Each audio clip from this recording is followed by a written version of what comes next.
পশ্চিমবঙ্গের রাজনীতিতে এখন একটা বিরাট ঝড় উঠেছে আর এই ঝড়ের একেবারে কেন্দ্রে রয়েছে গণতন্ত্রের মূল ভিত্তি মানে ভোটার তালিকা। চলুন এই পুরো বিষয়টা ঠিক কী তা একটু তলিয়ে দেখা যাক। সংখ্যাটা একবার দেখুন, ৬৩ লক্ষেরও বেশি। ভাবা যায় মাত্র ১ বছরের মধ্যে পশ্চিমবঙ্গের ভোটার তালিকা থেকে এতগুলো নাম বাদ দিয়ে দেওয়া হয়েছে। কিন্তু গল্পটা এখানেই শেষ নয়। আরও প্রায় ৬০ লক্ষ ভোটার যাদের নাম ঠিক বাদও যায়নি আবার তালিকাতেও নেই, মানে তাদের ভোটাধিকারের স্ট্যাটাসটা একেবারে ২০ বাঁও জলে, আর সেটাও ঠিক নির্বাচনের মুখে। বুঝতেই পারছেন সংকটটা কত বড়। তার মানে সব মিলিয়ে যদি আমরা দেখি তাহলে সংখ্যাটা দাঁড়াচ্ছে প্রায় ১,২০,০০,০০০। অন্যভাবে বললে রাজ্যের আগের ভোটার তালিকার প্রতি ৬ জনের মধ্যে প্রায় ১ জনের স্ট্যাটাস নিয়েই প্রশ্ন উঠে গেছে। তো প্রশ্নটা হলো, হঠাৎ করে এত লক্ষ লক্ষ নাম নিয়ে এই টানাটানি শুরু হলো কেন?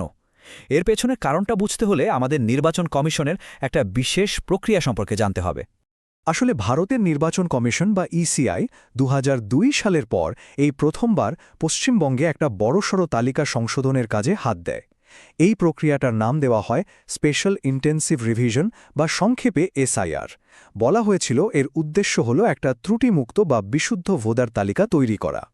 এখন সবচেয়ে মজার ব্যাপার হলো ঠিক কি কারণে নামগুলো নিয়ে প্রশ্ন তোলা হয়েছিল। নির্বাচন কমিশন এগুলোর নাম দিয়েছে লজিক্যাল ডিসক্রিপেন্সি বা যৌক্তিক অসঙ্গতি।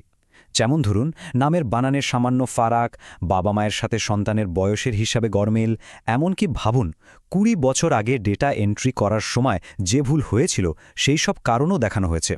এই পুরো প্রক্রিয়ার ফলে সাধারণ মানুষকে যে কী পরিমাণ ভোগান্তির শিকার হতে হয়েছে তার একটা উদাহরণ হলেন অধ্যাপক মোহাম্মদ রিয়াজ। তার পরিবারের কাছে সমস্ত বৈধ সরকারি নথি থাকা সত্ত্বেও তাদের বারবার শুনানির জন্য দৌড়তে হয়েছে। তার এই ঘটনাই অনেকের মনে একটা বড় প্রশ্ন তুলে দিয়েছে। যা ছিল একটা প্রশাসনিক পরিশোধন প্রক্রিয়া, তা খুব তাড়াতাড়ি একটা মারাত্মক রাজনৈতিক বিতর্কের চেহারা নিতে শুরু করে, আর উঠতে থাকে একের পর এক গুরুতর অভিযোগ। রাজ্যের শাসক দল তৃণমূল কংগ্রেস সরাসরি অভিযোগ করে যে এটা কোনো সাধারণ পরিশোধন প্রক্রিয়া নয়। তাদের মতে এটা একটা প্রিমেডিটেটেড বা পরিকল্পিত ভোটার মুছে ফেলার ষড়যন্ত্র। তারা এই পুরো বিষয়টার একটা নতুন নামও দিয়েছে, সাইলেন্ট ইনভিজিবল রিগিং বা নীরব অদৃশ্য কারচুপি। তাদের পরিষ্কার অভিযোগ, নির্বাচন কমিশন এবং বিজেপি মিলে নির্দিষ্ট কিছু জনগোষ্ঠীকে টার্গেট করে ভোটের আগেই খেলার ফল নিজেদের পক্ষে আনার চেষ্টা করছে। যখন তথ্যগুলো সামনে আসতে শুরু করল তখন ছবিটা আরও একটু পরিষ্কার হল। দেখা গেল এই সংশোধনের প্রভাব কিন্তু রাজ্যের সব জায়গায় সমানভাবে পড়েনি।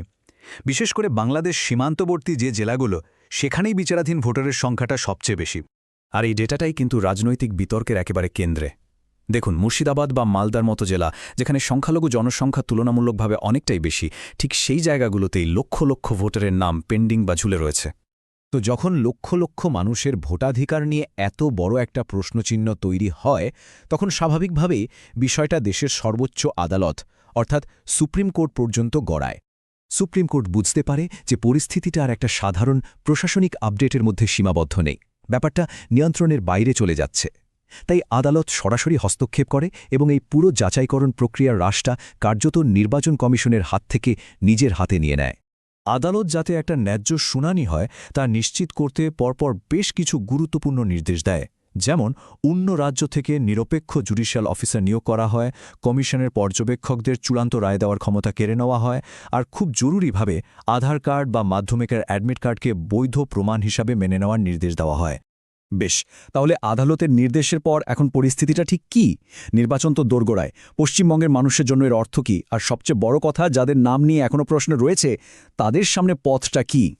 এই ব্যাপক রদবদলের পর পশ্চিমবঙ্গের মোট ভোটার সংখ্যা প্রায় ৮% কমে গেছে, আর এখনও ৬০ লক্ষ মানুষের ভাগ্য কিন্তু ওই বিচারকদের হাতেই ঝুলে রয়েছে। তবে এর মধ্যে একটা আশার কথাও আছে।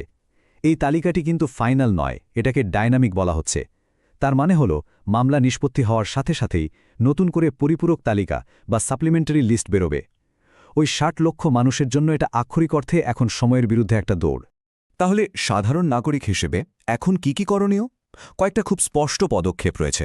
নির্বাচন কমিশনের অফিসিয়াল ওয়েবসাইট eci.gov.in এ গিয়ে নিজের নাম বা ভোটার কার্ড নম্বর দিয়ে তালিকাটা চেক করে নেওয়া যায়। যদি নাম বাদ গিয়ে থাকে তাহলে ফর্ম 6 পূরণ করতে হবে, আর মামলা যদি বিচারাধীন থাকে তাহলে শুনানির জন্য আধার কার্ড বা অ্যাডমিট কার্ডের মতো জরুরি নথিগুলো প্রস্তুত রাখতে হবে।